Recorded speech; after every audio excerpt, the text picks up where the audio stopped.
Well. Good evening, everybody, and welcome to the Camera Life podcast. This is the Random Photography Show. It's the 4th of August, 2025, and you're currently watching or listening to episode 104. That's right, we're already up to 104. August is already well underway, and we're here for it. We're almost up to as many episodes as we are subscribers. Yeah, imagine that. We'll pass that number soon. We could dedicate one episode to each subscriber. Yeah. Yeah, well, why not? Actually, we probably already have through interviewing them, but anyway. How is everybody? Jim, good to have you back on board. Justin, I'm well. Good evening. You all good? I'm great. It's been a busy week of podcasting. Actually, we've been podcasting like demons. Yeah, I heard that. Yeah, we've been very busy. And for those of you watching or listening along, you're wondering if you've missed out on all these extra episodes. You haven't, but we'll get to that in a little bit more detail later on in the show. And just a reminder that if you're new to the channel, new to seeing us, watching this video, please give it a like. It helps out with the algorithms. And, if you want to stick around, hit the subscribe button, tickle the bell, so that way you get every notification of every upcoming video that we put out. And just a reminder, we do 2 shows a week. Monday night, 7:30 p.m. Australian Eastern Standard Time. Thursday morning, 9 a.m. No, not 7:30 a.m. Did I say a.m. or p.m.? I wasn't listening. Yeah, I don't know. 7:30 p.m. Monday, 9 a.m. Thursday Australian time. Look it up. The chat will sort us out. Yeah, whatever. So yeah. I thought it was funny, Justin, at the start you did your little zoom thing, but I can't do that because I've got prime lenses. Oh, well, that's boring for you. That's why your head is a little bit large. What focal length are you on tonight? Your head is too big compared to my head. It's the same as every other episode, 28 mil. I don't like it. It's too big. Your head's too big. Wow. Well, I could sit back like Greg. I'll do this. There you go. Oh, not with that chair. Listen to it squeaking. Yeah, listen to the squeak. Guys, by the way, we are running a fundraiser for a can of sewing machine oil to oil up Jim's chair. It's needs a service. If anyone's experienced with office chair servicing, let us hit us up in the chat, chat, please. Yeah. Speaking of the chat, Justin, do you want to say good evening to some people? I do, because Tony was first. Get off my digital lawn. Woo, first baby. Lisa Leach is here. Good evening. David Leparati is here. Good evening. Good to see you. Neil, evening. Philip Johnson, greetings. Hey, Tim Siamas is here. Paul is here, as always. Looking forward to another great show. Philip says evening chaps as well, so we'll get him twice. Oh, Jim's Photography is here. Happy Monday, everyone. Oh, wow. Hey, Always Jim. good to see. We might... I'm in the chat as well. I'm everywhere. You're in the chat. Well, it's obviously not you, but it's someone. Nick Fletcher is here, notorious burner account holder. Holla. Ian Thompson, good to see you. Glenn Lavender, a sucker for clickbait. Yeah, I did a clickbait title. If YouTube is all about clickbait, whereas here at the Camera Live, we are not. But I did today make a funny clickbait title, which was Justin's last show. But it's my last show before I go to New Zealand for a few weeks. Yeah. So this is my last show too, until tomorrow. Yeah. So, but look, if that's the worst clickbait we play with, we're doing okay. Yeah. At least we don't, at least we don't subscribe pretend to those methods. No, we don't pretend that the Sony RX1 Mark III was a good camera or something. John Pickett's here. No, the RX1R Mark III is a good camera, I think. Apparently it's selling okay. Yeah, it's a good camera when it came out 10 years ago. Oh, Sony. Nah, Sony's all right. It's a 10-year-old lens. Come on. Sony's all right. Yeah, I don't like There's it. no excuse. But all their other cameras are pretty good. So yeah, they're great. But they're great. They didn't ask me. I would have told them straight. You can't flog a 10-year-old lens and charge $1,500 more than you did in the last one. How does that work? All right, don't worry, guys. We're not talking about it again on this episode. All right, sorry, everyone. Anthony Stonehouse, good evening. Hope you're all warm. I've actually got my ancient space heater that cost $15 down on the floor, just cranking out. Hopefully the power's... Probably cost $15 an hour too to run it. I am warm because we just got a new split system installed in the house. And we got fancy. an overpowered one. Oh, it's so nice. So nice. Hang on, so you don't use one of these? Oh, wow, that's like bananas. Your grandparents Yeah. left that in the house when you took it from them, didn't you? There was a really cool gas one, like it was a gas wall one that heated up the warm bricky things, not like a fake fire, like a gas radiant heater or something, but it got dangerous, so we stopped his set. My nan had one that had like a plastic log set at the bottom, so it looked like a fire, like it looked like a miniature fireplace, and it had a globe that kind of lit up to make the logs look like they were burning. Was it Anyone have actually one of warm those? though, or was it just Well, ornamental? and then it had a radiator bit in the top. Oh, Yeah. yeah. It was just funny the lengths designers went to make it feel like an open fire. Anyway, I don't know how we got onto that. Anyway, back to the chat. Jim's Photography says Castles will do anything, including quit, to not have to buy Greg a second light. Greg's got a second light. He just hasn't turned it on. I haven't turned it on. He's got a second and third light. I've got But he lights. bought them There you go. himself. Let's be There you clear. go. I Yes, did not the buy green. a second light. Oh, he's got the green. See? Thanks, Jim's Photography, for that comment. Paul, you're in New Zealand. After a week driving around New Zealand, South Island, this Monday is hitting hard. So you're back now. You're done. How was your trip? Tell us about it.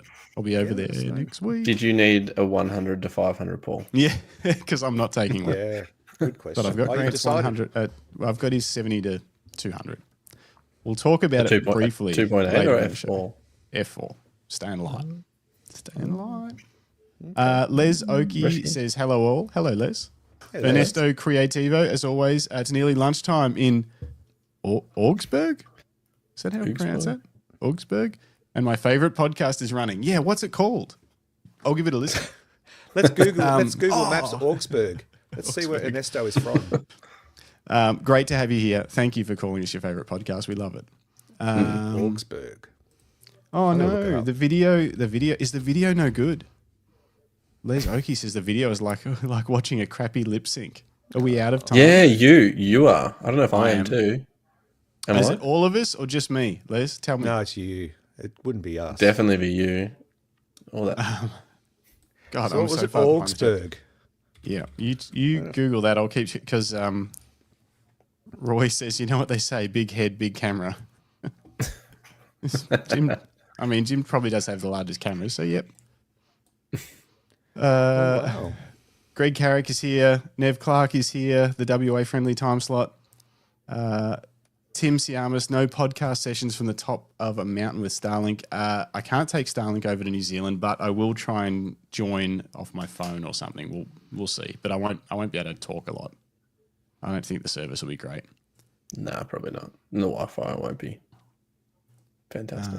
Okay, everyone's saying mostly me. I'm going to head out and come back in again. You guys hold the fort Yeah, down. all right. I'll be back. Okay. We'll stay. try. Yep. While we're doing that, I want to show everyone where Ernesto is, because just out of curiosity. So this is a map of Germany. Here's Germany up here. And Ernesto, let me just zoom out a bit. So that's Europe, there's Germany. Ernesto is very lucky because they are halfway between Munich and I think the Lego store is somewhere around here, like the Lego experience store is somewhere around here. So what a life.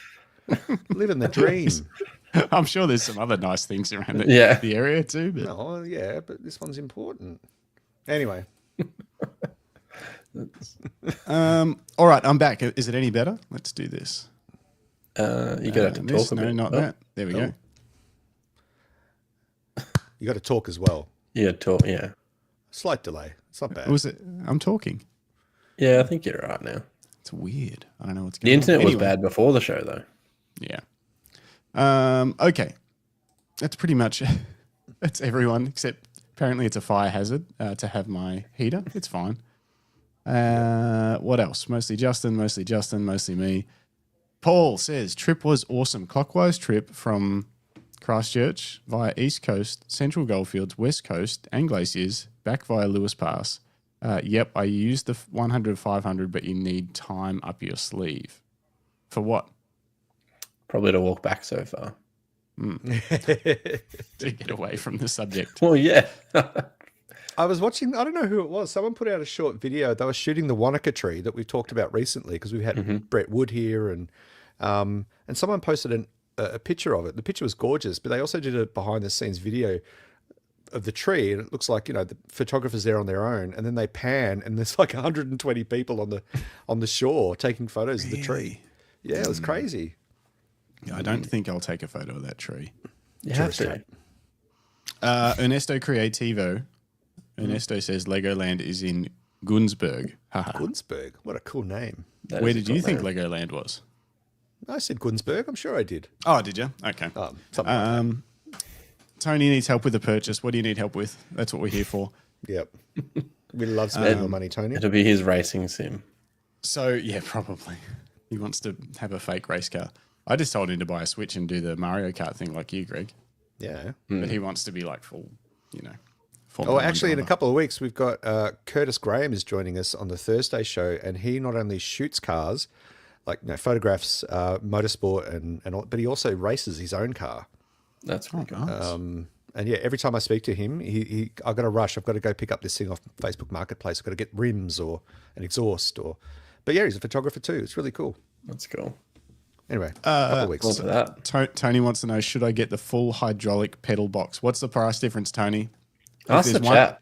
If there's one thing that this podcast can do, it's spend money. Don't go hydraulic. Go drive by wire.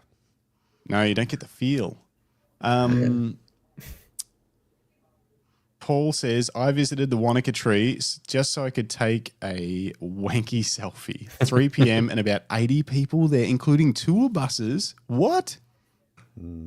It's really... I've been there before. There was no one there when I went there, but it was middle of the day. Like, it's not when you would go there to take a photo. There was no one there. How many years ago was that? When did I go? Like 2018 or something?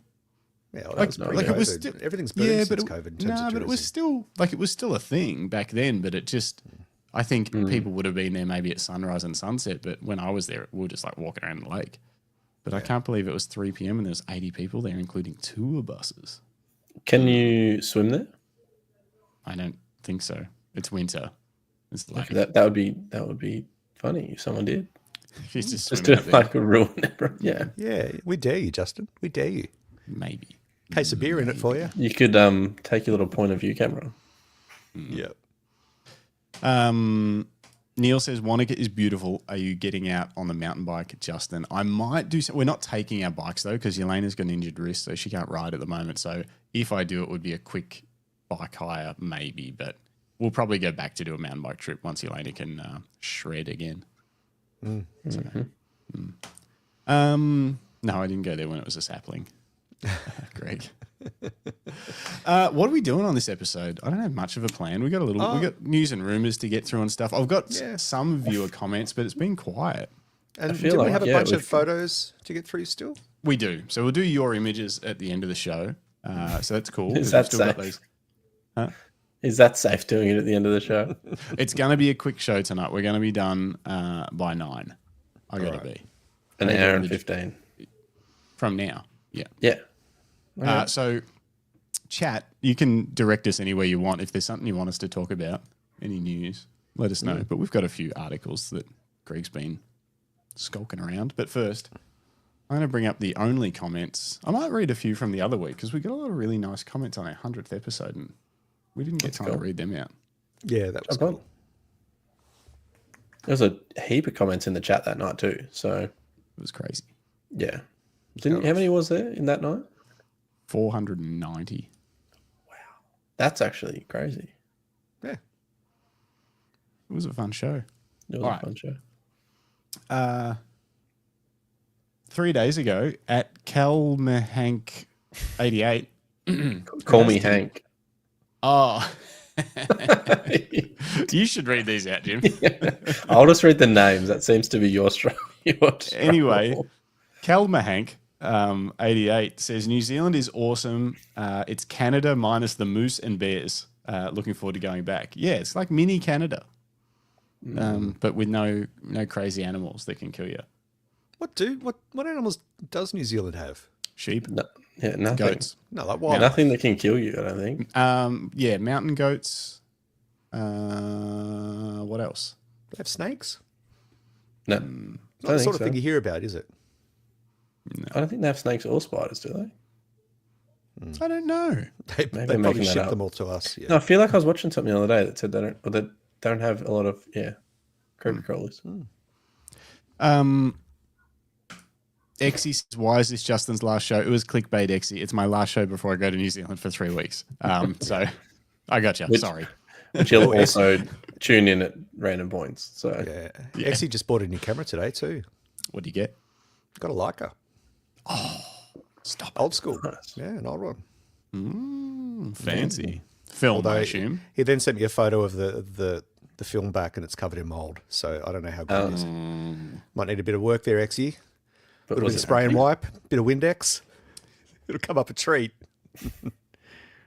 Greg Carrick's running his blues show. I'll finish my blues show at 9 p.m. before you guys finish this podcast. Probably. Yeah. yeah, that's more. New Zealand has a feral hobbit problem. Yeah, I've heard about that. They made a few movies about that. Yeah. They're Documentary long, style. though. Yeah, sorry, not movies, documentaries. You're right, Greg. Yeah, they're real. I need to rewatch them. Paul says, I still have a Kodak Instamatic that my parents used to take baby photos of him 50 years ago. Those flash cubes are brilliant. In Scouts, we learned to use them as detonators for booby traps made of balloons filled with flour triggered by a 9-volt battery. You can't put those comments on our channel. YouTube will take us down for I think we're terrorists. bomb instructions. That was on Jeff Weber's episode, which was Thursday. That was actually really fun. I enjoyed that chat. Jeff's a good dude. So if you're looking for a casual photography chat, go and check that out. Yeah. And then this one was from my Canon R5 Mark II unboxing in a hailstorm video from last year. And at Supreme Gaming 7 says, my dream, but can't afford. Crying face. Oh. And I wrote back, don't let it hold you back. Get out there. Just use whatever you've got. And I got nothing. So last time I replied to you, They ghosted you. Supreme Gaming 7. I was trying to be nice. I should have just written back, yeah. Well, now we've got a serious question in the chat. Can we jump to That that? probably would have got a response. Yeah, probably would have. I'm nice in the comments. It's fun sometimes because that's not a podcast. That was on a YouTube video. The comments on the YouTube videos are a little bit different to the podcast comments. They're not as friendly sometimes. Lisa Leach, can you recommend where I could sell a secondhand camera and lens?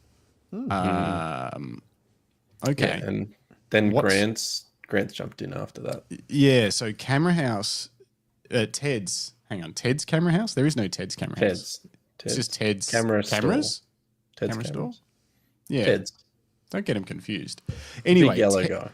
Ted's is known for its, what do you call it? Trade-in program. Like they'll actually buy equipment off you and you've got to check the prices and stuff first. Sometimes it's actually reasonable. You found it reasonable, didn't you, Jim? Yeah, I got in at a really good time and I sold some DAT 50s for more than they were going for online. Like the same as I could get on Marketplace. And then they dropped a couple of months later. Probably after they tried to sell mine. Lisa, I've written a couple of articles about buying and selling secondhand camera gear. They're on ShotKit. So if you go to shotkit.com and you search for secondhand or pre-owned, there's an article in there that's got a whole bunch of different ways in which you can buy and sell gear. My advice is avoid Facebook Marketplace. There's just too many nefarious players on there. Well, because 80% of people ghost you. I would probably be more inclined to join a photography community and one that allows you to post about your gear for sale, because often then you can connect with someone who's actually a photographer, and you might be able to work something out there. But anyway, check out that article and see if that helps. I've found in the past camera stores, they're convenient, especially if you're doing a trade. Like I'll give you this gear, I'm going to buy this new camera or this new lens. Can we put that trade credit towards it? Often you get a better deal that way than actually asking for cash out. Get like store credit. They're more inclined to kind of look after you if you're taking something away and paying a little extra cash as well. If you hit the shotkit.com, Lisa, shotkit.com. There's a couple of articles in there about buying and selling secondhand gear. Yeah. I've had good luck selling on Marketplace and in the particular themed Facebook groups, like you'll find there's like a Canon buy, swap and sell and a Nikon buy, swap and sell. Sometimes they're even a bit better than just general marketplace if you're worried about too many people being weird. You've got to be aware of scammers. They're going to try and get your money. They're everywhere, really. So this is like my advice is you never ever hand over any gear without having the money first, ever in any way. Never fall for the old refund or follow a link or anything like that. If I would do, if possible, and this is what I did last time, was cash only or a transfer of some sort. But it all depends on the value too. It's like, you know, some of the stuff you sell, if it's like $500 or whatever, it's probably less of a target for scams and it's a bit more comfortable. You know, if you're selling something expensive, it does get riskier. And that's where like in-person meetup, a lot of people do it out the front of a police station if you're a bit worried about that kind of stuff. I don't usually bother, but Bendigo might be a bit different to Melbourne. And I've done plenty of stuff through the post as well. But if people have always sort of said, if I was selling something, I try and be very aware, but also very transparent with them so that they don't feel like I'm maybe trying to scam them. So if they're talking about posting it, I'm like, hey, I'm happy to send you a video of me showing you the gear and talking with your name in it. Hey, Jim, this is my Canon, blah, blah, blah. I'll just show you this. I'll show you that. Yeah. But I'll make sure that in the background, it's got a note that says for Jim to buy this lens, so that video can't somehow be then, because people will ask you for a video or photos or whatever, and then they use it to put a listing up, their own listing, and show people that it's real, and then it perpetuates a scam to other people. So you just got to be really aware. It sounds like something Tony would do. Tony tried to sell Jim's everything, but he's not a scammer. But he did try to sell Jim's clothesline out from underneath him. Nick Fletcher says, I have lots of success on Gumtree. I only do cash. Yeah, only doing cash really takes a lot of the scamming stuff away, because all of their targets will be like, oh, you know, I want to pay for it now via a link, and I'll send my cousin to pick it up next week. I can't come or whatever. And it's like any of that stuff, scam, flat out scam. You want someone that says, hey, yep, I can meet you somewhere and we can do cash. I'll have a look at it, then I'll hand you the money, and we can both be like, cool, thanks. Yeah. But if it's a large amount of money, don't go on your own. Yeah. Or like if you're handing over $5,000 for something, don't just, Well, maybe not. No. Maybe not. But I mean, that's why I prefer to use PayPal, because at least it's traceable. You can actually see that someone gave you the money or you gave them the money, and they can't say, oh yeah, but they said they'd give me cash and they didn't. When in actual fact, you handed over a fat wad of cash. So you just got to pick the audience and just make sure you have some backup for you and some, just try to be a bit savvy about it, I guess. Anyway. Yeah. Rick Nelson says Facebook groups. Nev says, if I know the seller, get their license sent. Lastly, play over the counter at the bank. I have great deals on GFX lenses on Marketplace. Oh, you're trying to sell GFX lenses now? Is that what that says? I have great deals on GFX lenses on Marketplace. Nick Fletcher says, sorry, not Gumtree Marketplace. I was going to say, I don't know if anyone uses Gumtree anymore, but then... there's not a lot on there these days. Good morning, LTK. Anthony Stonehouse says, I've successfully sold 5 camera bodies and 10 lenses on Facebook so far this year. No issues so far, touch wood. Okay. How many have you got left? Yeah. Yeah. What's going on? It's starting to sound like a business. I like it. Yeah. Yelena says Jim's new fence looks nice. Oh, that's good. Oh, hang on. Nev Clark bought a Sony RX100, never got it. 6 months later, camera shows up with a note, sorry, I went to prison for 6 months. True story. I can't believe they sent it. Yeah. That's amazing. What a good prison person. Yeah, what a good criminal. What a good criminal. That's a good, solid citizen. Yeah, okay. Very cool. Greg Carrick says Sony and a criminal makes sense. Okay. Zachary Carr. I reckon I've bought camera gear of him, maybe. Oh, I don't know. I reckon I've Sydney, maybe? Oh, no, Melbourne. Where are you from, Zachary? I reckon I've bought Nikon gear off him. Oh, that'd be controversial. Maybe. No, and like it was good. It was everything he said it was going to be. Oh, he says possibly. I feel like he buys and sells a lot of gear if I remember his name. Interesting. He says, bring a hairy German guy named Aaron along when picking up bargain X1Ds. Worst comes to worst, you can leave him as payment. Found on Gumtree. And Tony's still trying to sell a fiance. Who's? Zachary says, as it was ages ago, from Sydney. Yeah. Up in Sydney. I reckon, gear whore here. I can't remember what it was. I think it was like a D750 or something. Would have had like low shutter count or something like that. I don't remember. It was something. Okay. Onwards. Let's jump into some news. I didn't even bring up my viewer comments. No. we run a good show here. Time for the news. It's a tight ship. Oh dear. News and rumour time. News and rumour time. Yeah, Justin? Yeah, you tell me which one you want. I'll bring it up. All right, let's start with the big one, which is the DJI Osmo 360. I don't have that one up. I'm kidding. I'm funny. Not on Photo Rumors, but I guess nowhere's. You know what I'm going to do? I'm going to pay the money for the Petapixel paywall thing. It's like $30 a year or whatever, and they provide some news. I feel like, and then we won't have ads. 1,000 ads. 1,000 ads. All right, hang on. I'm coming in hot. Yeah, DJI Osmo 360. What do you think? Yeah. Oh. So it's 8K 30 360 action camera with a 1-inch sensor. Comes with a selfie stick. You can capture up to 4K 120.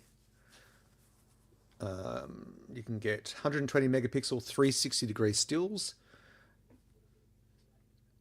100 minutes of runtime at 8K, which is huge. That's a huge amount of data. 100 minutes of 8K. Recording time. Yeah, you'd need a decent card for that. You would. Especially because I think it can do 8K 50. I don't know if that 100 minutes that battery would last for that, but surely not. Basically, it's a head-on competitor to the Insta360 X3.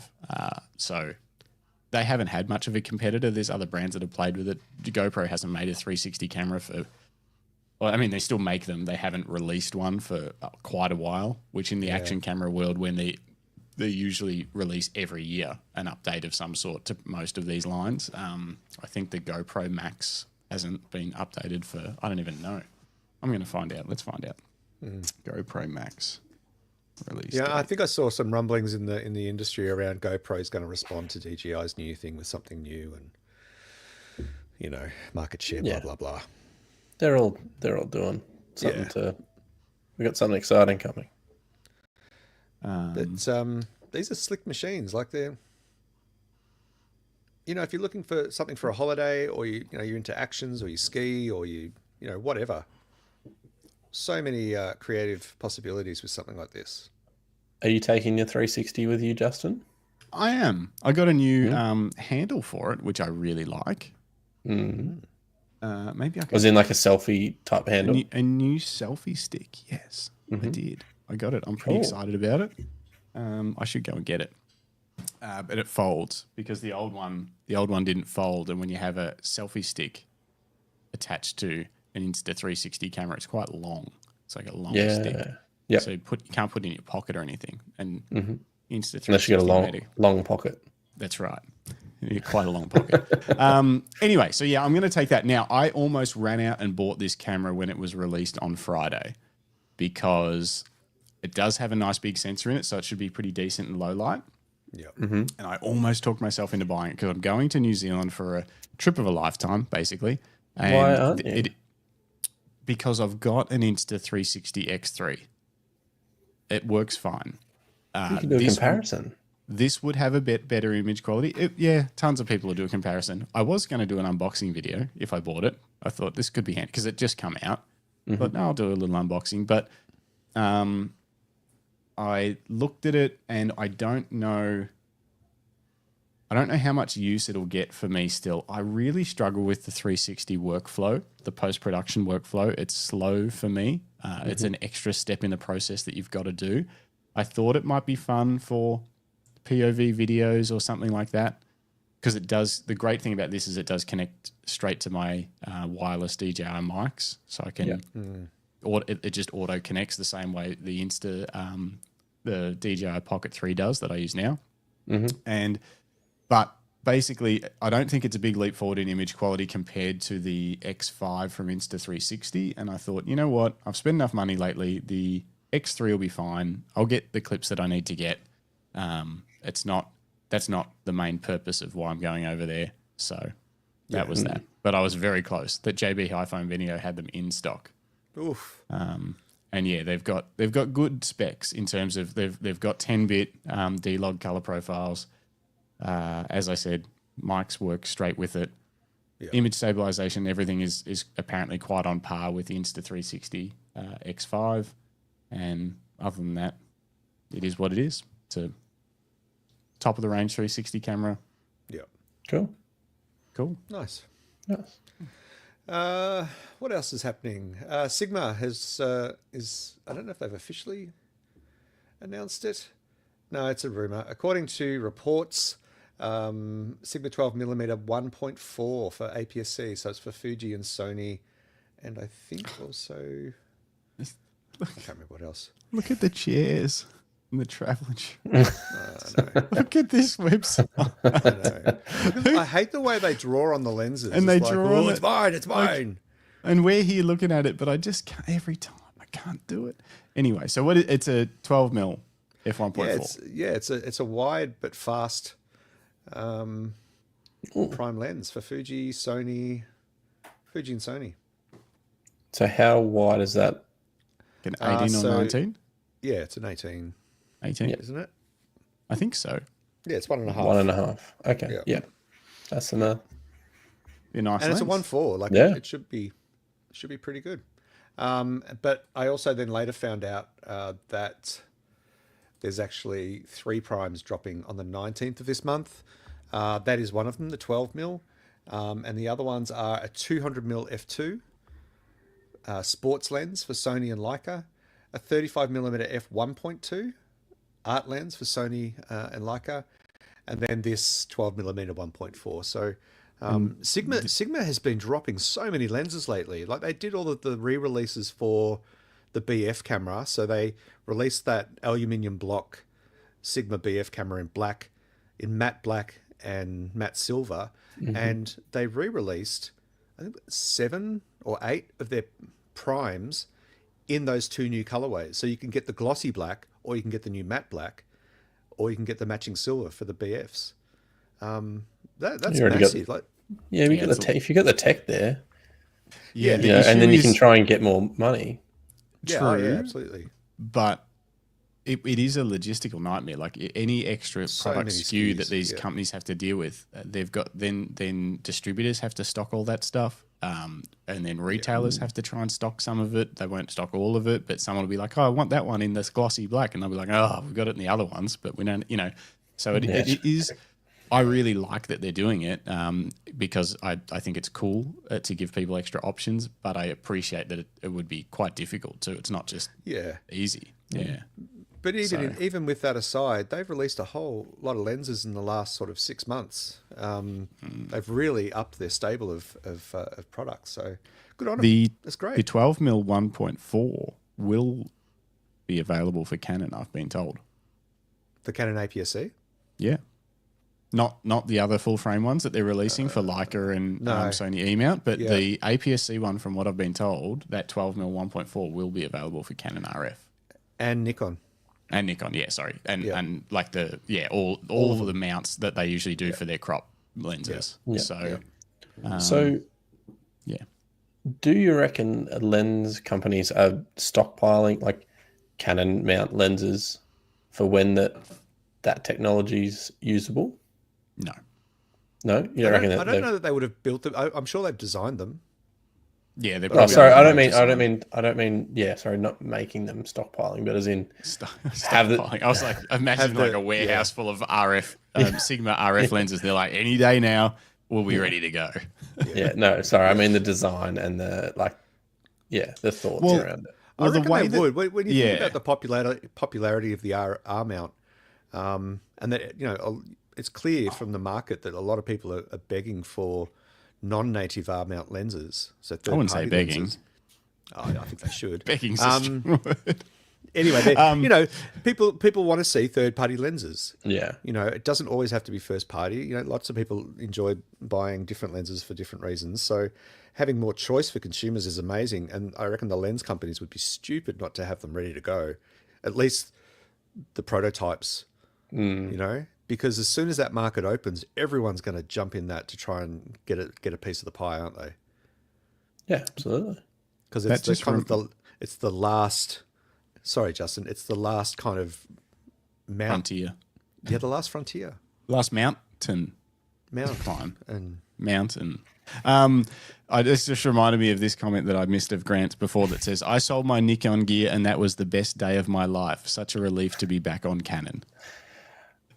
And you sure, Grant? Wasn't, I don't know, maybe one of the days your kids were born, or one of those other awesome days in your life, maybe? Yeah.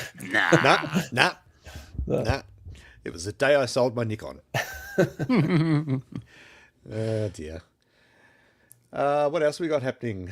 Let's talk about Sony. Zachary says, if you're after a talented Lumix shooters to bring on, Rob, I've never know how to pronounce Rob's last name. Mulally?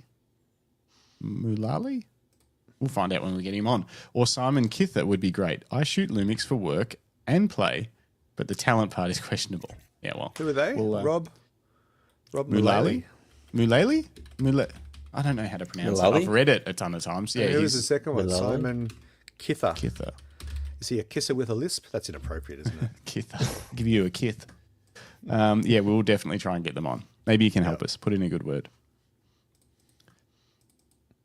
Let's talk about Sony sensors, because let's face it, they make pretty much all of them. Hang on, Sony sensors. Dang it, that's not it. There we go. Oh, okay. You got it? I'm getting there. Nope, I just Extra. fill the gaps, fill the time. I'm having trouble. Talk to the chat. Okay, so let me just read it out. So Sony, in their recent financials, there was a section in there about a new tri-layer sensor that they're working on. Interestingly, they're predominantly making this for automobile technology. So for, like self-drive cars and cars that have, safety features with the use of cameras. And you know how like you jump in I don't know if you guys don't have Teslas, but you jump in a Tesla and sometimes you can see on the big screen that Do it you have a actually Tesla? shows you. That it shows you. I only Uber. You said it. You were like, you guys don't have Teslas, but when I get in, you guys aren't. Yeah, no. I don't get in mine. Anyway, One of my Teslas. They're basically they're working on this to improve speed and data readouts. It's primarily for automobile and industrial applications, but with anything that then trickles down into photography sectors. So it's an interesting turn of events that sensor technology is continuing to expand into new ways. But there is a section in this article about interchangeable lens cameras is still a key focus. But yeah. Anyway. Look at this. Bright in low light conditions without noise degradation. This photo is for illustration purposes only. No blowout in bright scenes. Interesting. Cool. HDR in real life. Yeah. Justin, there was a comment earlier that we probably do need to pick out. It was from Yelena. Oh, I missed it. Yelena, I picked out my first camera strap today. Would Greg and Jim like to guess what I got and which camera Justin has chosen for me to try to use in New Zealand? Wow. Yeah, well. Give it a guess. Hang on, let me pull this down for now. I reckon that he's giving you the Leica, the Q3. What other cameras do you have? That's probably the question. Well, she's not going to shoot with the R3, is she? That was the other option. She liked the grip of the R3. No, it's not the R3. Surely not. It's the film camera. What else? The 50mm. The film camera with the 50mm on it. Nah, I don't want to start her off with that. So yeah, these were kind of the options. Do you want this or do you want this? And so we decided on a hybrid approach. No R3. Bringing the R3 just felt like overkill. But she'll do some with the Leica, which is what that camera strap that she's picked out was for, and some with my R5 Mark II, and we can just switch back and forth. Mm-hmm. And which camera strap did she pick? That's right. She wanted you to guess, but you didn't. So you said R5 Mark II and Q3. And the Q3. Okay. It won't be this camera strap. This is a prototype. A Slim 30. She did. Wonder what color it was. I actually still don't know. I don't know. Don't know what Yelena's. What color did you choose, Yelena? Yelena's hanging. I did like the grip on the R3 much more than the Leica. Yeah. So maybe I need to buy a grip for the Leica for whatever they cost, $500. $4 million. Yeah. Anthony Stone, how you? Maybe the podcast chat is the new place to buy and sell camera gear. Hey, look, I think that would be great, but yeah, it would work for us. I've got some lenses to sell. Yeah, none of you guys scam each other though. There'll be none of that. Otherwise, you'll be in trouble. Yeah. We'll be on to you. Let's jump to the next news segment. So the Canon one, Justin. All right. So Canon has just celebrated the 20th anniversary of the EOS 5 interchangeable lens camera series. So that includes more ads. It's fucking out of control. Look at it. I can't even get to the website. There's pop-ups everywhere and shit. I'm trying to close all the pop-ups. Do you want notifications? What do you want notifications for? It's terrible. I turned it off. Okay, sorry. Years of 5. Sorry, Greg. Don't be sorry. So in the last 20 years, they've released 8 different models of the EOS 5 series. So we're talking obviously DSLR, as well as our new mirrorless ones, which Justin has the latest iteration of that, the 5D Mark II. So 5 Classic. So it was the 5D Classic, they call it, but the 5D Mark II, the 5D Mark III, the 5D Mark IV, the R5. Hang on, I lost count.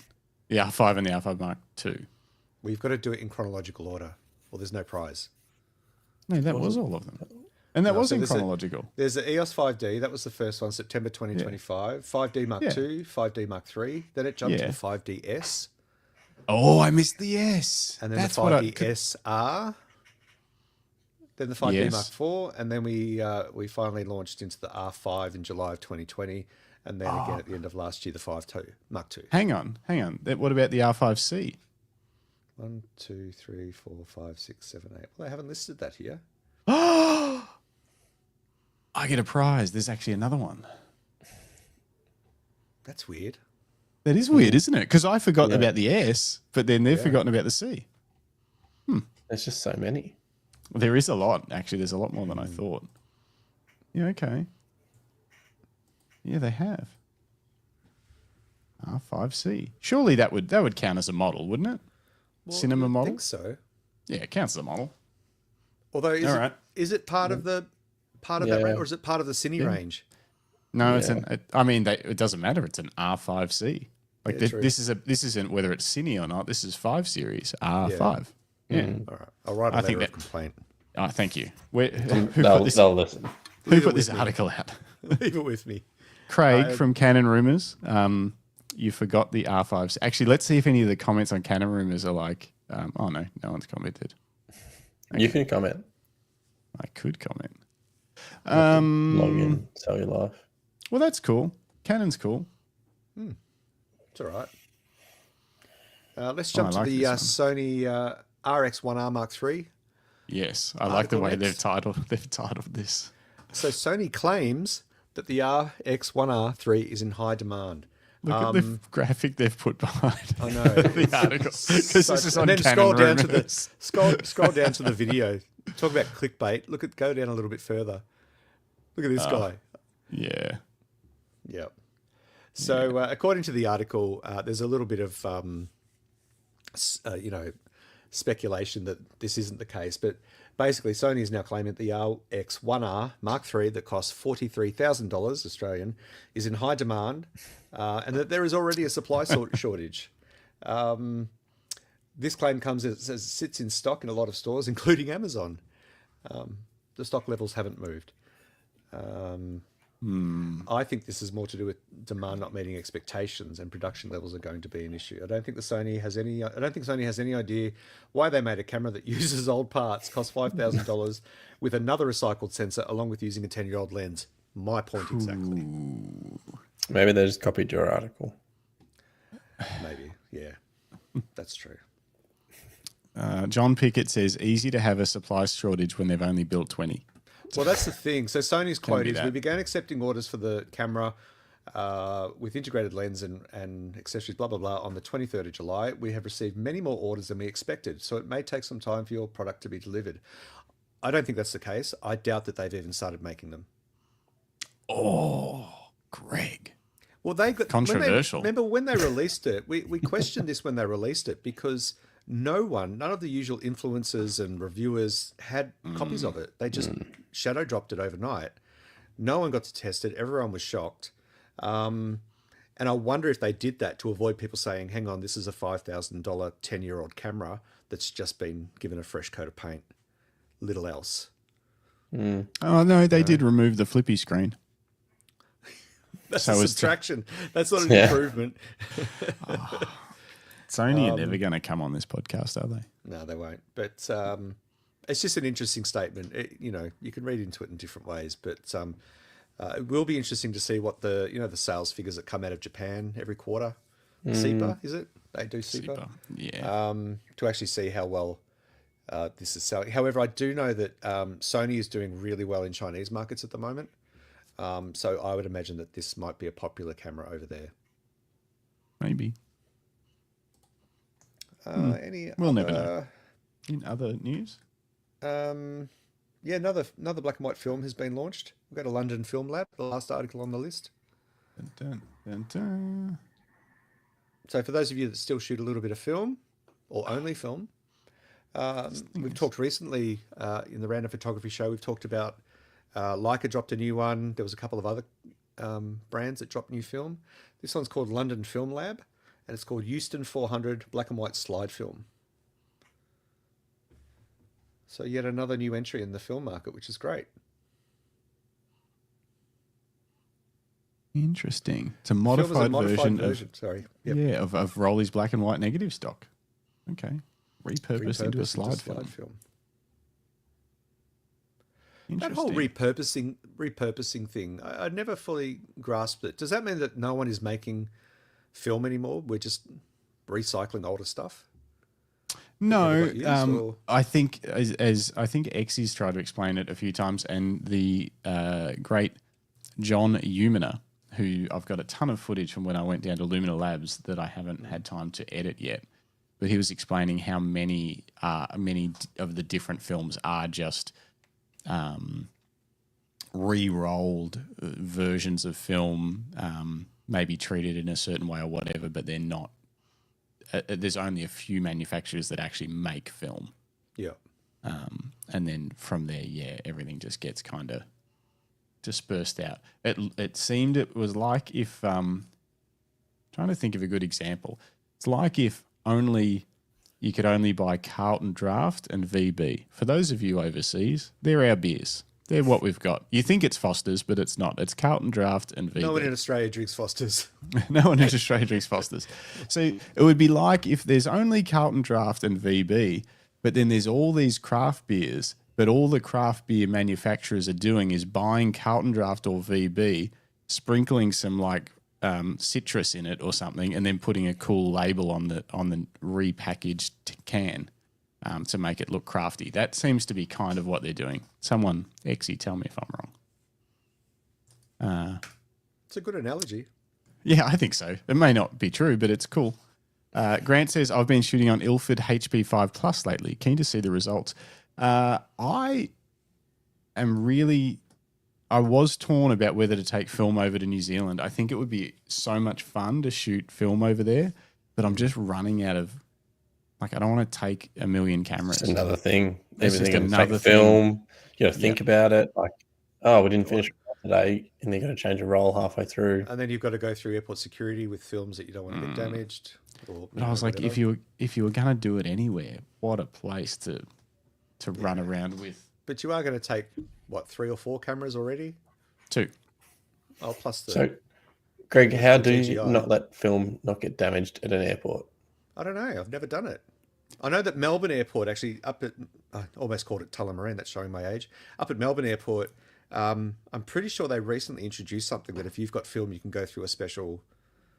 Right. Like you can go to a particular, where they scan everything for you. Mm-hmm. And apparently it's safe for film stock. But yeah, I've never done it, Jim. I don't know. So if anyone in the chat has ever travelled through airports with film, how do you do it? Let us know. Exy says that I am right. Carlton Draft and VB are the only ones that make beer, and everything, all the craft beers are just repackaged with some extra citrus, just like film. So that's good.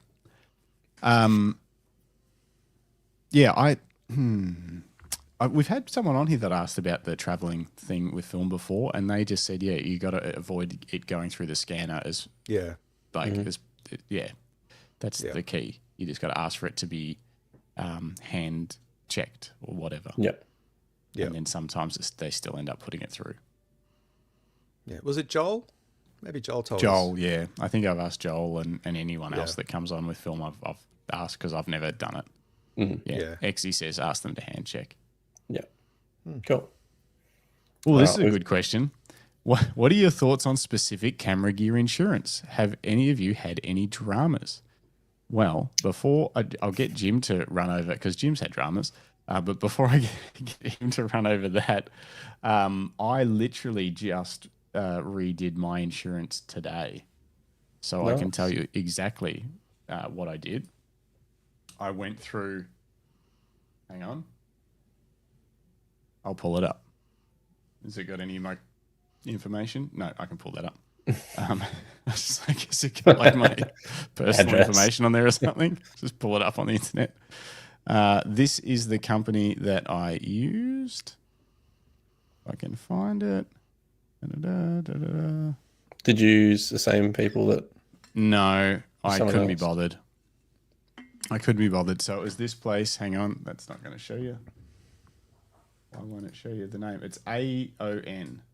I don't know if it's a scam or not, but I did the whole thing online because I stayed under the thresholds they have for where you have to get like a personalized quote, and you go through this product, like this questionnaire thing. It's asking you about your gear, and it just starts adding the price up as you go through.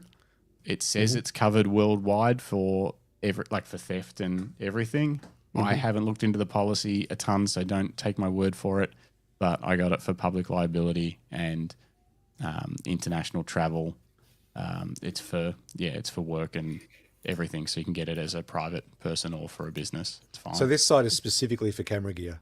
Yeah, I think they do other stuff too, but this if you just type in AON photography insurance, it's this quote tool is specifically for photographers.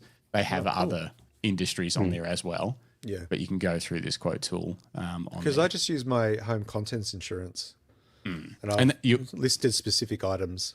I'm paying a little bit more for each specific item, but you can. That's where you have to be careful with your what your exact home and contents policy is, particularly when it comes to unsecured theft. So a lot of places, if you're at an airport and someone just takes your camera bag, that's not covered. Because it's unsecured. There's no proof that someone broke in. or whatever. And there was a very grey area because I end up originally with the policy. It's probably still the policy. Jim's got the question I asked them was, if I'm shooting a wedding and someone just picks up my bag and walks off with it, is it covered? Yeah. Or do they deem that as it wasn't theft because no one broke into your car? You know what I mean? Yeah. So that's covered with who I'm with. If it's stolen from your car and your car is unlocked, it's not covered. But if your car is locked, it's covered. And then obviously damage and all that is covered. Yeah. Yeah.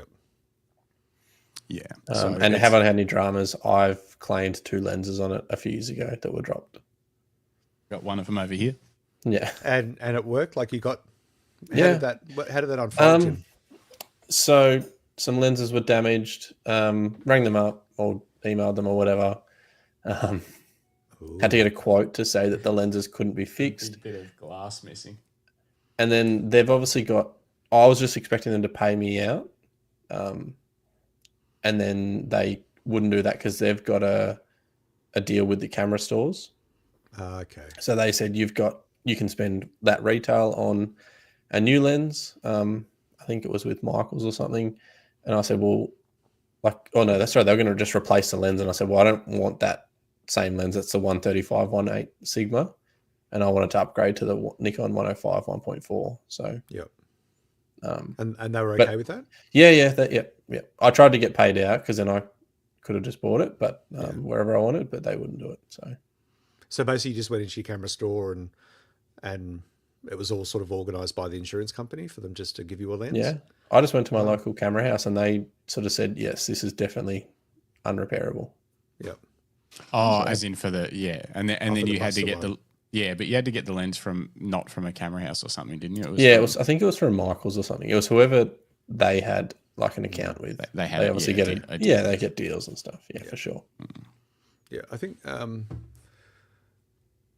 Neil Leach asked me a question. So does that cover you out in the field, Greg? So I'm talking about my home contents insurance. So I use RACV, what we do for the house here for our contents. We're body corporate insured for the building itself. But I can add specific items. So I add my laptop, my camera gear, my partner and the kids who leave the house regularly with their laptops. They're all listed. You list the partner and kids like you because they leave the house. They leave the house. So I've got to insure them. The wife is fine. Yeah, she might. Like one of the kids is still in high school, and they have we bought them a MacBook for high school, so we made sure that that's covered under the insurance. And it just costs. And yes, so in answer to your question, yes, it does cover us when we leave the house because we've listed very specifically, even serial numbers. In our policy. So, although having said that, I should probably update mine. I don't think I've updated it for a little while with lenses. What's interesting with mine is, so that was the other thing, this AON place. You get a 10% off if you're a Canon CPS member. That's just some deal they've got with CPS. But so far, it hasn't asked me for any of my gear stuff. So I'm assuming that my Canon CPS, like gear listing stuff, will be fine for that. Like I haven't had to list anything. So they just go from Canon. So have you had to give it a value? Nope, not on any individual gear unless it's over 10,000 for the item. Oh no, sorry. I mean, it's like, have you said I've got X amount of camera gear? Like it's worth this much? I didn't do my full amount because I was like, I'm not paying a ton for insurance. You're not going to lose everything. Once. You're probably going to lose bits. Yeah. So cool. I was like, I've done the insurance thing before. And I'm not going to go the full on crazy policy. So I just kept it. I think I just kept it at 20 grand or something of gear, of removable from the house camera gear, and then the rest, and then a little bit for the office, which was a separate thing. They break that stuff out separately. It was I mean, you can go through the whole quote tool and not do anything at the end of it. So if people want to play around and have a look at it, and I am not affiliated with this place, and I don't sell insurance, so don't listen to what I say. Read their stuff. But if you want to see what it would cost you, you can click through and fairly quickly see what it would cost you. Yeah. I think for reference, mine was like under $1,200 with public liability and drone coverage. So. Oh, that's good. Yeah. Yeah. Cool. Are you taking a drone with you? No. I would love to do drone stuff in New Zealand. but I know they're fairly strict about drones in national parks, like very strict. So I wouldn't want to mess with any of that. Yeah. And they're a lot of the great areas of that. And I was like, I'm just going to keep it simple. I don't want to take too much crap over there. You'll have too many options and just not do anything.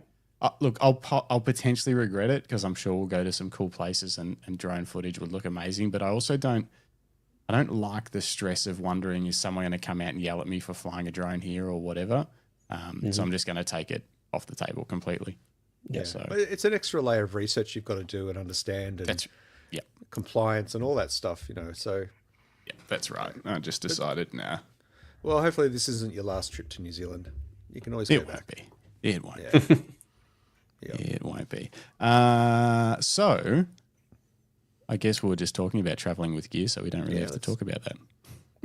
You've got 28 minutes to get this done.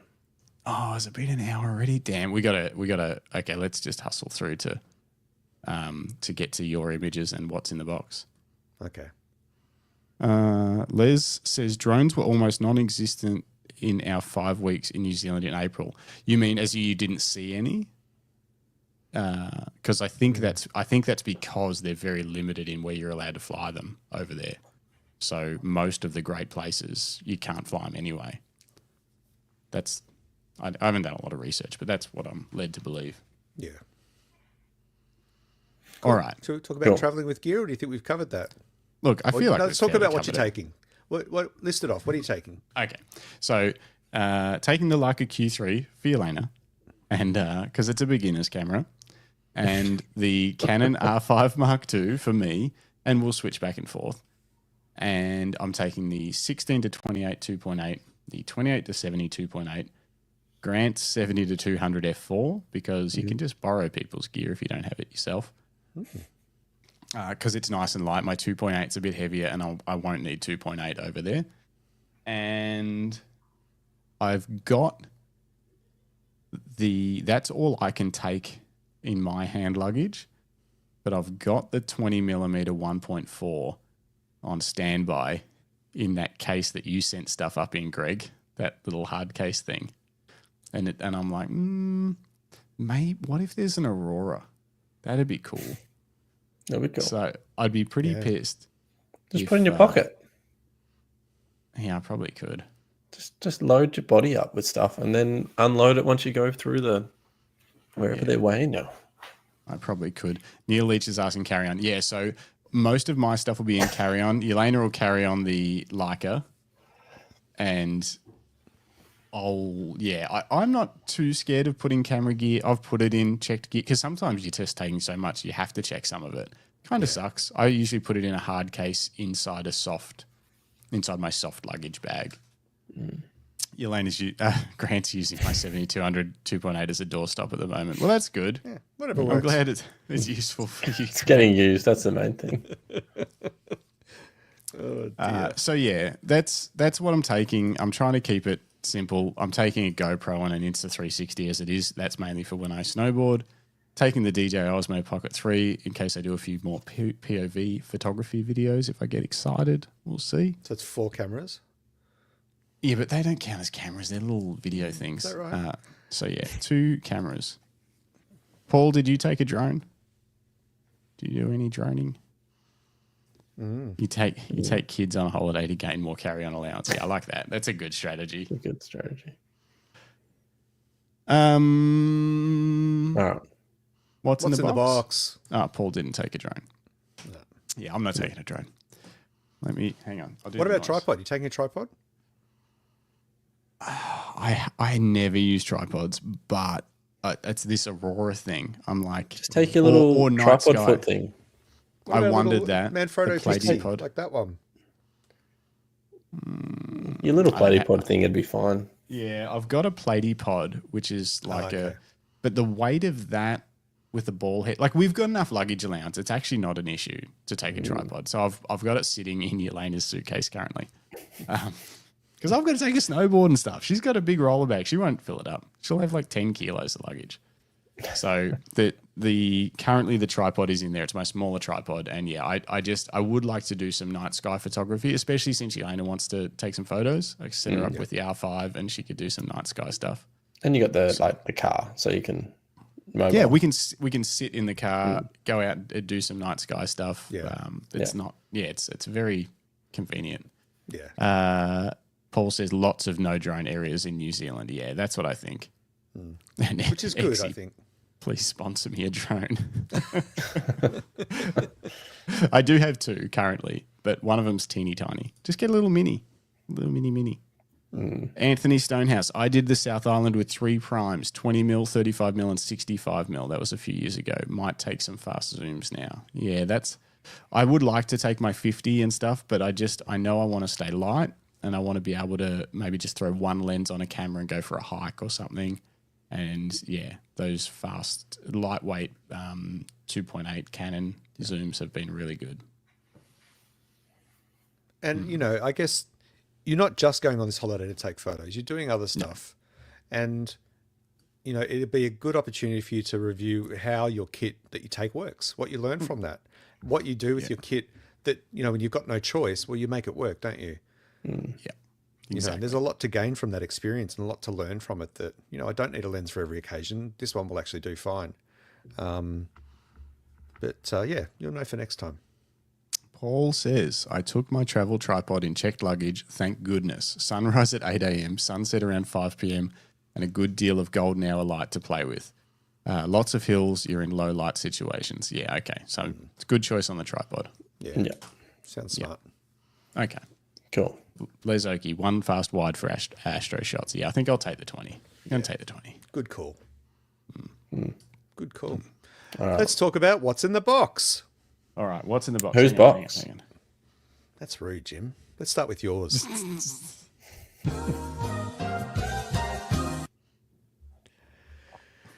With Jim's? Jim, what's in your box, Jim? Okay, well, speaking of New Zealand, I've got this little box here. It's not. I can't actually show you much more than this. It sounds crazy, but Queensbury, who do all my albums and stuff like that, have recently changed paper stocks, and they reached out and they were like, "Hey, Jim, we've changed paper stocks from, I don't know. I'll have a look. Kodak to Fuji," and they said, "We're transitioning. Do you want us to send some like just test layouts?" And I was like, "Yeah, sweet." And they did, and it arrived like 3 days later. So of your files, though? Yeah. Just from a recent album I've actually got with them at the moment. So I can't show you what's in it. Show us what it looks like. There's like show us the texture of the paper. I'm kidding. The rustling's killing me. Don't do that. So it's their test prints, just to clarify for everyone, because I kept asking Jim, because he kept saying, I've got something for what's in the box, but I can't show you what's in it. And I'm like, I don't think you understand what the segment is, Jim. It's what's in the box. Like, people want to see what's in it. I showed you what's in the box. Yeah, we can't see what's in the box. Yeah, but it's a boudoir shoot that you've done for a person. Yeah, an album. So an album. album's work. It's a client's work that you can't show on the live YouTube channel, which is why. But that's cool. It was a great. Do you want to rustle a bit more? Please. Yeah, no. go on. Yeah, go on. But yeah, good service from them to send free test absolutely. prints. Yeah. Les says that's not a box, that's a tube, and I agree. What's in the tube? Greg, have you got a what's in the box? I did get a box. I got a new flash. I got a Godox 2T350F for Fujifilm. The reason why I got this, so here it is on my XE4, and Jim naturally asked me, why is that flash on your camera? It shouldn't be on your camera, and I agree. But this is a macro lens that I got last week we unboxed, and this is my new flash, and I'm just waiting for Cygnus Tech, who have shipped me one of their macro flash diffuser kits. And so that basically, it covers that and it attaches to the front of the lens. So you get a really nice, even distribution of light on your foreground subject right close to the lens. So yeah, I'm building my macro kit. That's kind of my new project, is to undertake some macro photography and see what I can do with it. So yeah, that's what was in my box, a new flash. Pretty happy with that. I have had on-camera and off-camera strobes before, and I sold them all because I wasn't really using them. But now that I've gotten into macro, it kind of makes sense. Yeah. What made you choose that particular model of flash? I went for this one. The TT350 is quite small and light, The only downside I have with it is that it takes rechargeable batteries. But you know, it's tiny. Like that's just my regular iPhone there, and that's terrible at this. So Hang on. It's quite small. Spotlight you. There we go. It's quite small. You know, like AA rechargeables. AA rechargeable. So I also ordered off Amazon one of those little Energizer wall things. You can put 4 rechargeables, either AA or AAA's in. They're not very good. I know. They're very slow. The Energizer ones. Yeah, we had one. I had one back in the day, and Justin had this 8 charger one, and he's used to charge in about a quarter of the time. Like mine would charge 4 batteries overnight, and his would charge 8 in about an hour. Yeah. Well, yeah. It was been on. This was the recharger was on all day. It was a decent charger that I bought at the time. There's probably cheaper versions of it now, but it was. I think at the time that charger was like $150 that I bought. Yeah. So I think I just bought one, and it was like 100. Get some Eneloop Pros though, Greg. Yeah. That's next on the agenda. Yeah, Eneloop Pro. But yeah, I'm excited for that. So I've got my Cygnus Tech thing coming that's shipped, so it should come this week. And yeah, I'm looking forward to sort of getting that set up and trying a new genre for the first time in a long, long time. Cool. Exciting. It is. What's in your box, Justin? Let me put me up here. Okay. I don't know how this is going to work. I'm not even really going to unbox this, but I'm just interested for you guys to. Well, you guys are hopefully interested to see what it's like to be me. I think I've already seen this box. You have. It's been here unopened for 2 weeks. you brought it inside. Yeah.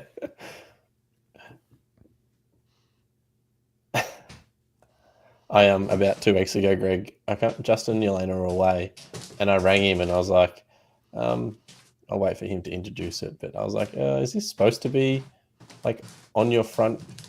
Oh, is it just sitting there like that? It was just sitting out the front of his house on its side.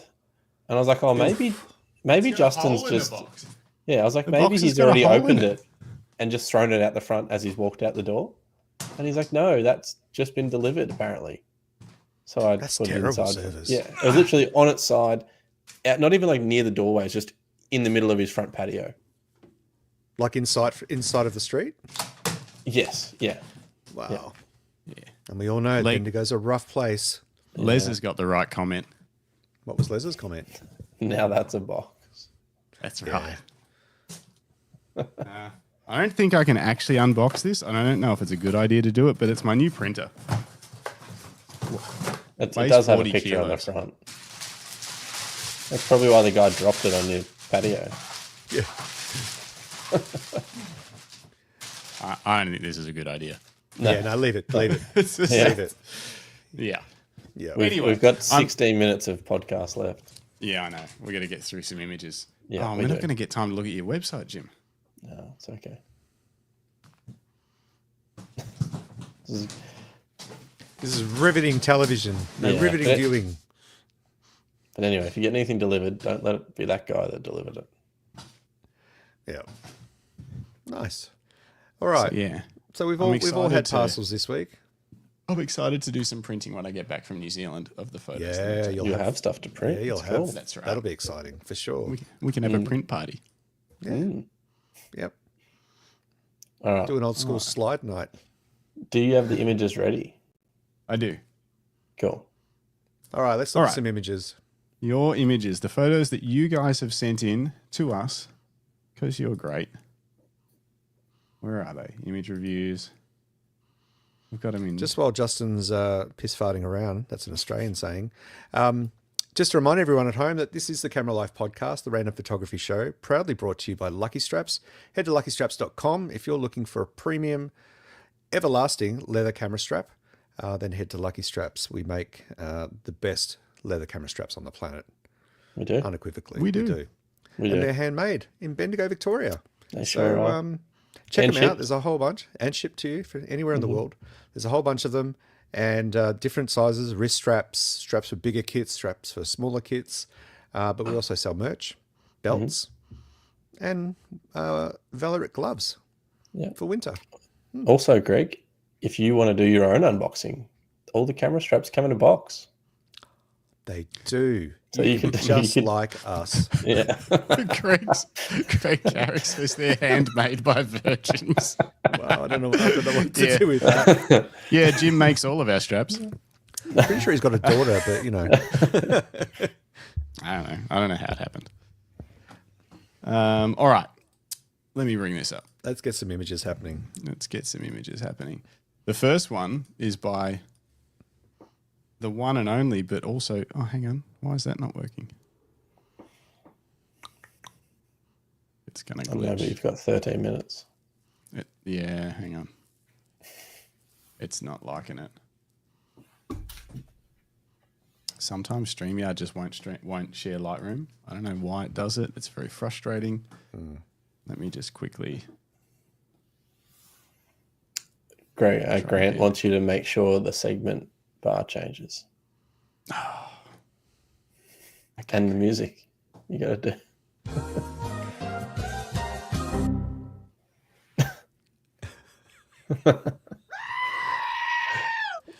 What are we going to do while you're away for music? You got, it's gonna be quiet. I've got it sorted. It's going to be so quiet. Do you? Yeah, the media assets. Yeah, but I haven't put the... I haven't put some of them in there yet. Oh, well. I really need to do that before I go away. Okay. I'm still trying to make this stream the screen. It's been weird. Paul said, it's a great little flash, Greg. I have it for my Olympus. Thanks, Paul. And I went for the small one. They do much bigger flashes, Godox, for Fujifilm, but I like to keep my kit minimal and small, so I'm not lugging around too much weight because it's not good for my neck. So yeah, I'm really happy with it. I haven't used it yet, but you know, I have used Godox flashes before, but yeah, I'm looking forward to getting out with it and learning everything there is to learn about macro photography. You ever shot macro, Jim? I did a little bit in uni, Yeah. and then a little bit. I had a macro lens I used for weddings, and I used it for Wedding one rings. shot a day. Yeah. And then I sold it for the because I was like, rings? this is stupid. Yeah. Yeah. Waste 15 minutes trying to get a photo of a ring. Yeah. Yep. So I got rid of that because I stopped using it. And I just have, some lenses at relatively close focus. Yeah. Not macro, but they'll do good enough. Yeah, it's close enough to get a lens, a ring that looks cool with some flowers or a shoe or whatever with a bit of context, and it looks good. It's Not just a rock. Yeah. Yeah. Well, this 30mm Fuji lens, the minimum focus distance is 10 centimeters. So that's from that mark there, where my finger is, to here is actually like 9.5 centimeters. So when I'm shooting with this, I'm almost touching the front element with whatever it is I'm photographing. If I want to go like full detail Crazy. right in. Yeah. Yeah. It's amazing. Very happy with it. I don't know what's happening. You guys are going to have to hold the fort down for a second. I can fix this, but I Okay. think I have to go out and back in again. All right.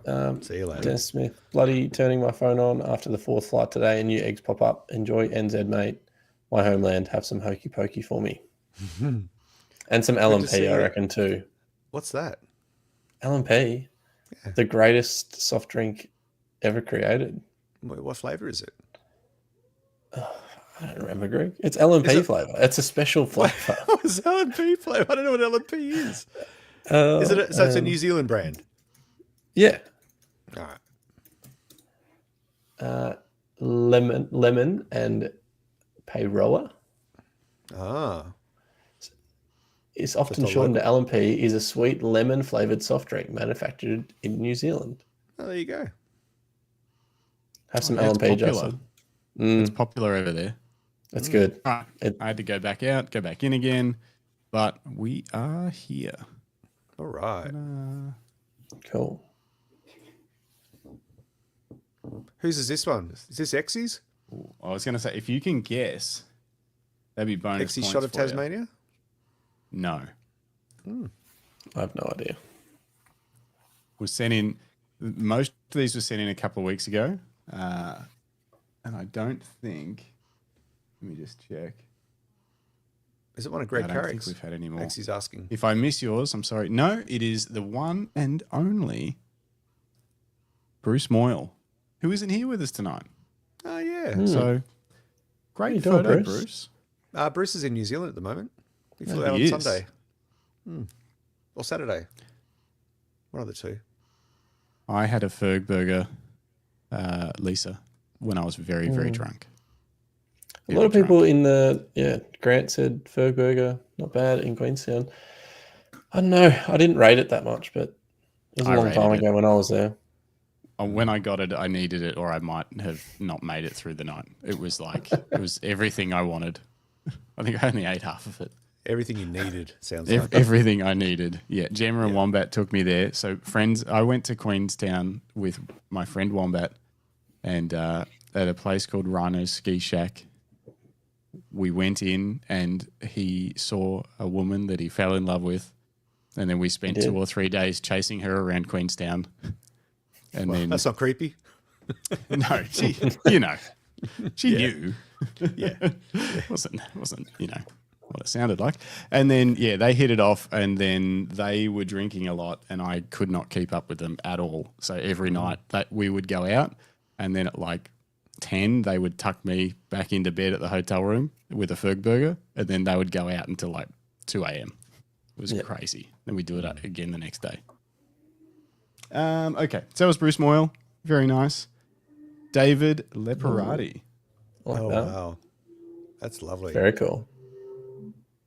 Yeah. Very cool. Oh, now he had some notes on this. I need to find it. This photo's nuts.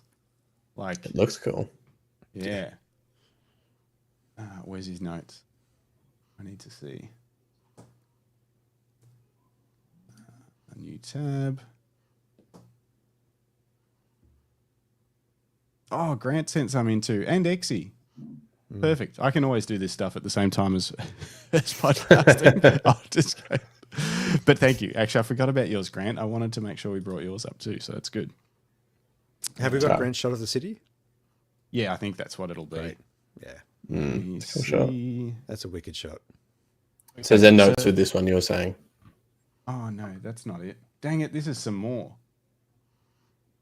Damn. David Leparati's got some...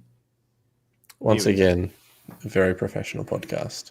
Yeah. Very professional, but, it's towards the end, so it's fine. The FA-18 over Sydney was shot in 1987 using a Mamiya 645 80mm lens on Kodak Vericolor film. Wow. Yes. That's cool. phenomenal. And How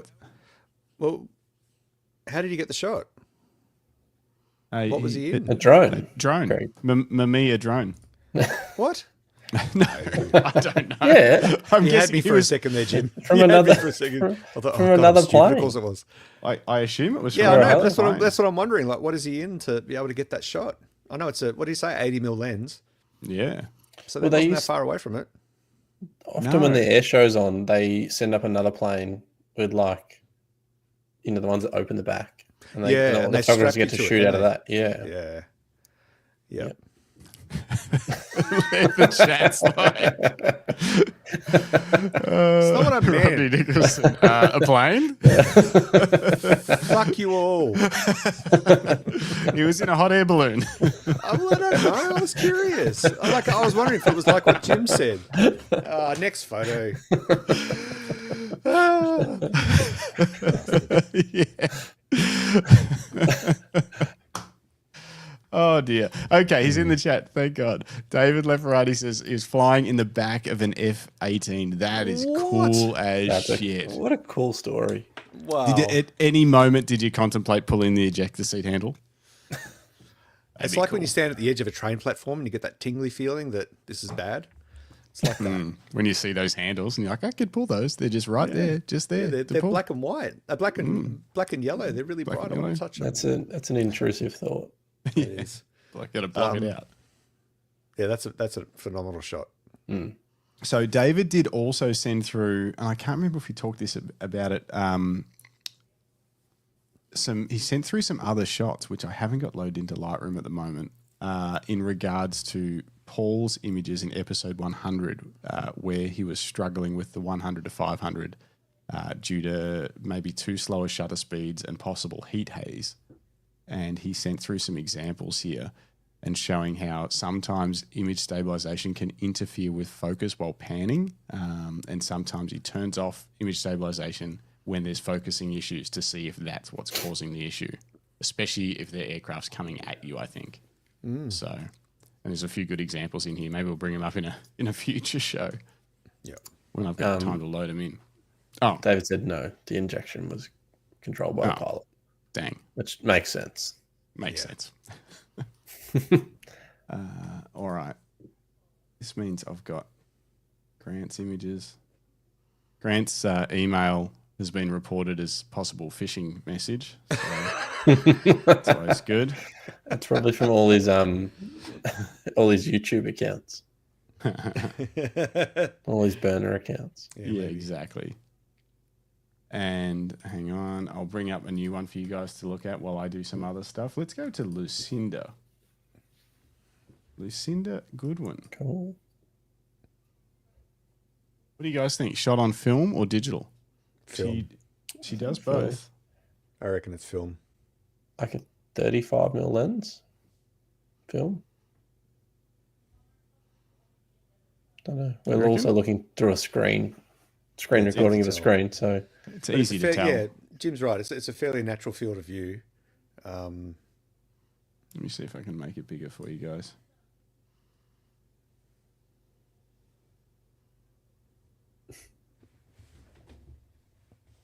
Yeah, I reckon it's film. Exy says not. it looks like portrait. Well, based on the metadata, it was shot on the Canon R5 Mark II. there you go. There you go. So Is that a hydro version or not a hydro version?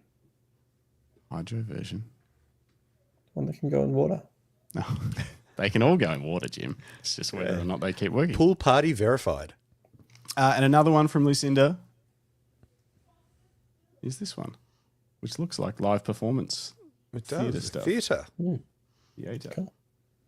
That was very posh. Theatre. Theatre. That one was on the R5. That's the South Yarra in your. It is the South Yar. We say South Yar. Do you? Yeah, why not? So you guys would be able to afford the consonants in a vowels. No, we just Alright. disregard them as we please.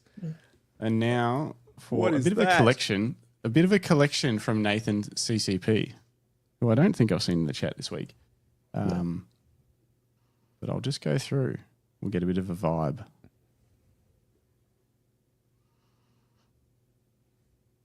That's cool. I really like that. Yeah, I like it too. I don't know why. It calls to it's just an interesting take, isn't it? He's definitely got a feel. Yeah. I remember when we interviewed Nathan, he talked about how he just loves to just walk. He'll just walk through country towns and, find those sorts of scenes. This is very Aussie beach. Yeah, Aussie beach shack for sure. Everything's run down and Oh, I love that. I think out of that was the one that was most compelling when he sent them through. I was like, I don't know why this is compelling, but it is.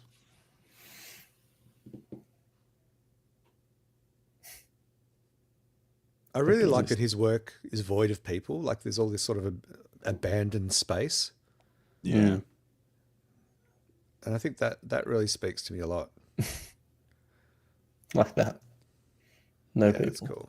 Are these guesses at the location? Rural Bark? Tyab? Must be. I don't know where Tyab is, Les. And I've got no metadata, so I can't tell you. I do have metadata, but I don't have any location data. All right. Great work, Nathan CCP. And now, before I download the other ones, hang on. These are portraits from David Mascaro over in San Francisco. Shot on film with his amazing Nikon kit of film cameras.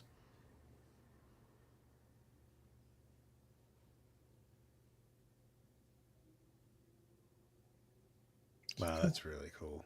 Mm. The eyes are just staring straight into you. Mm. Yeah, I'm sure it's even better on your screen. That's cool. These are great. They are great. They're really good. And there's a real timelessness to them. Like there's a real, this could have been shot 30 years ago or it could have been shot today. I'll read out the email he sent because he'll be asleep right now. And he said, "Hi guys, I probably won't be awake when you get around to showing everyone's photos, but I just wanted to mention that because he heard we were talking about street photography and the difference between engaging with your subjects for kind of street portraits versus capturing natural street moments, and those lines can get blurred and all that kind of stuff." And he said, "I want to mention I engage a lot with people I photograph and tell their stories, if not too personal and with permission. In honor of my dad, a Korean and Vietnam veteran, and also my brother, a Vietnam veteran, both gone now, I photograph as many veterans as I can and share their stories. They usually don't mind talking about war experiences after I've shared why I do this project.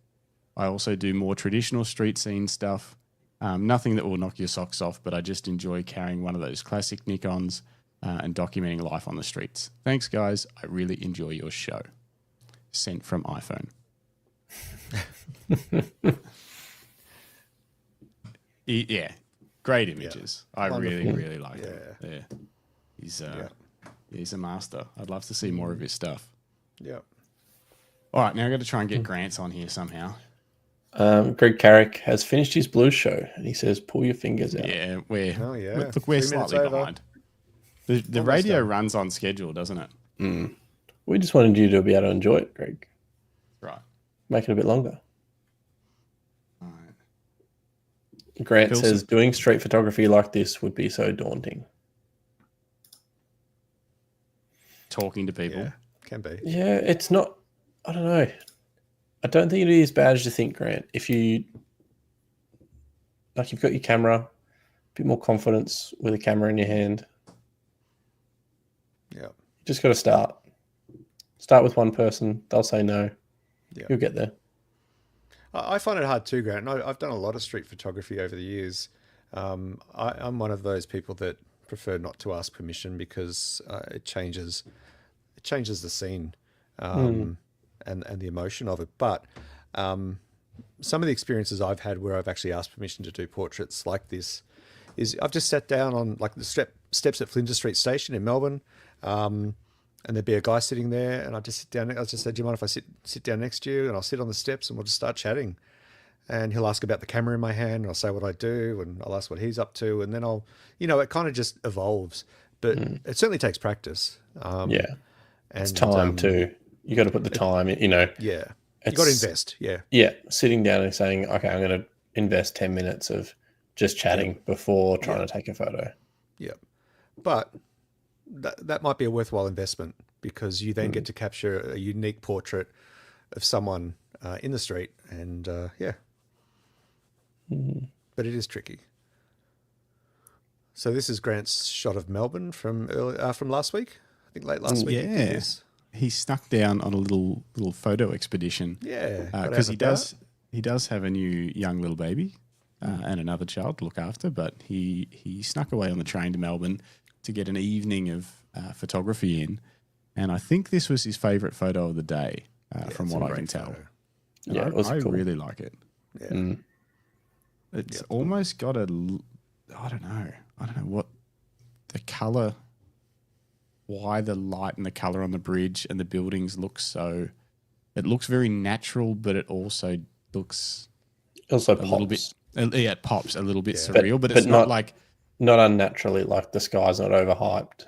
It's and that's the thing. It also doesn't have, if this had some like roaring sunset behind it or something, that would take away from the bridge and stuff leading through the. I don't know. It's like a simple plain day, but captured.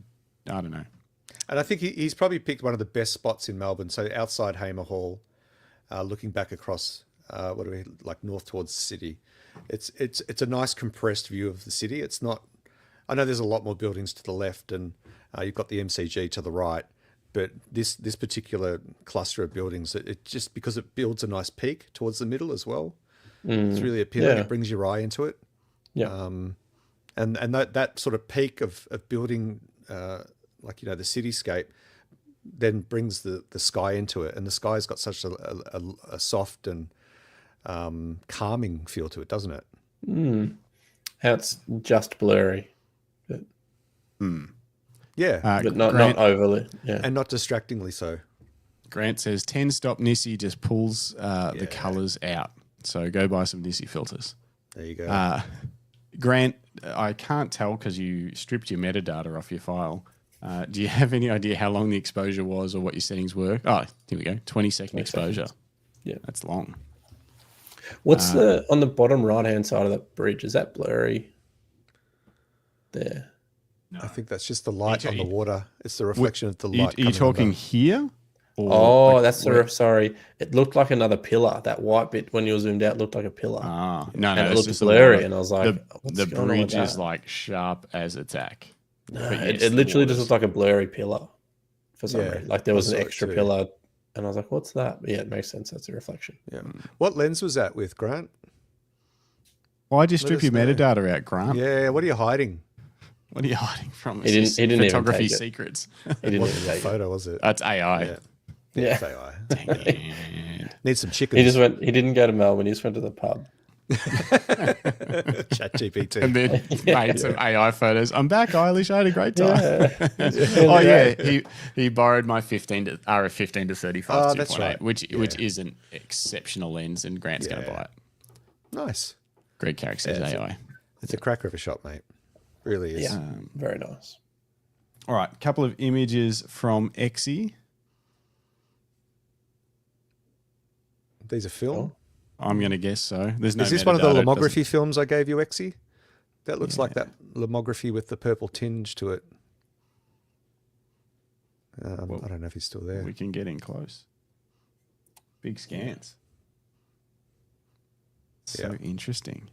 Mm. Cool. Nice light. Yeah. Very subtle. Yeah, that light is very nice. Very Yeah, interesting. good exposure, Exy. Really good. That sort of second bit of light coming down the right-hand side of the face too. Exy said, yeah, it is that purple. So I gave Exy a whole bag of film I had sitting in the fridge because he's a poor, struggling student. Mm-hmm. And this is one of the lomography ones with the purple tinge to it. Oh, yeah. Yeah, wow. Oh, wow. It's almost like infrared, isn't it? Those colours. It's cool. That's really cool. Nice moment. Yeah, great shots. And everything, yeah. Yeah. That was shot on 120. Nice. There is just something about film. I don't know what it is, but yeah, great. We're all work. chasing more data, clearer images, and film just feels different. The other thing is too, like I love the look of that, and I would never process a photo like that, a digital photo. I would never edit like that. No. Yeah. Maybe it's I don't know. It's very unique, isn't it? It's very unique to the film stock. It's like that whole thing of, we can download any piece of music we want now, but I still buy vinyls because, I'm a hipster. But, it just feels like a different, more authentic sound. And I guess that's what shooting film versus digital is like for some people. That it feels different. It feels different. It feels more authentic. It feels, what you see is mostly what you get. There's not a lot of bandwidth to change what you've shot in post. You can, of course, but another great shot. Well, that's probably everything, unless we want to look at Jim's website quickly. But we are already over my targeted time for this evening. We are. We are. But let's leave Jim's website for next week when Jim and I are hosting the show without you, Justin. Oh, but I like. You want to roast it? You can't have it. You can't have it all your way. I should be able to get on maybe next week. We'll probably be in Christchurch still, so I might have internet and I can pop on for that segment at least. So something we'd like to do. Jim's building a new website. He's rebranding his wedding business to better match his future without me. He's rebranding it from Justin and Jim Photographers to just Jim. I'm so proud of you, Jim. Finally stepping out on your own. Yeah. Well, kind of. I think you're ready for it, Jim. I think you're ready for it. We're going to rebrand Justin and Jim too. So I've got two websites to build. It's a rebrand. And so basically I'm thinking that this could be a good kickoff for a new segment that we bring on the show sometimes when one of you guys are ready for it, is give us your website and what you're trying to do with your photography, whether you're trying to get clients for some particular genre or you're just trying to whatever, what your goal is, and we will absolutely constructively criticize. Tear it to pieces. Tear it apart. Yeah. It is not going to be like the Your Images section where we nicely look at everything. The purpose of this segment would be to tell you everything that's wrong with your website so you can quickly fix it and hopefully get more clients and book more shoots or whatever it is that you're trying to achieve. Because it is something that we all each have some skills. I'm not saying we're experts in it, but we can help. Yeah. And sometimes just having a fresh set of eyes to look at it is all you need, even if it's not an expert. So and I'm sure the chat as well will be helpful. The chat will help.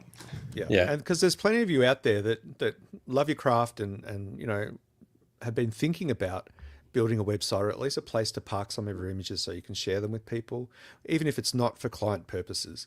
I would always recommend anyone build it, even if you grab a WordPress site just to host a few galleries of your own. Start somewhere. Because it's a really great way to control how your images are displayed. Social media, you've got ads, people flick through it fast. When you've got your own website going, you're in complete control over what people see and how they experience those images. So we're going to cover that in some future episodes. Yeah. And, see how that lands. And other than that, I'm off to New Zealand, and you guys are all so nice. Look at it. Hang on, I got to play some music while I talk about this. Look at all this stuff. Look at this. Greg Carrick says, don't stand on a kiwi. A person or the bird? Philip Johnson says, great show, guys. Have fun, travel safe. Justin, I think I added in the have fun myself. Lisa Leach says, thanks, guys. Have a fabulous trip, Justin and Elena. Les Oakley says, looking forward to the New Zealand trip review. We will be doing that. Rodney Nicholson about goggles. Wonderful trip, yeah. Grant says, let me guess, next episode is sponsored by Squarespace. Well, maybe. Well, no, if they want to Squarespace. throw some money our way. Not Adobe Portfolio, definitely not Squarespace. And Rick Nelson says, have fun. Thanks for the show. Thanks, everybody. It was fun. Thank you. Yeah, been thanks, good. Greg. It was indeed. Thanks, Jim. Hey, guys, we'll see you on Thursday, 9 a.m. Australian Eastern Standard Time. And, we'll catch up with you then. Greg Carrick's going to co-host with Jim and I, and we're going to interview David Cassini. So stay tuned for that one. On Thursday. Cool. Look forward to it. And otherwise, just dig into the back catalogue and enjoy. And Greg will take care of things for the next few weeks. We'll be fine. We'll see. What could go wrong? Yeah. See you, Les. See you, Ian. See you, Paul.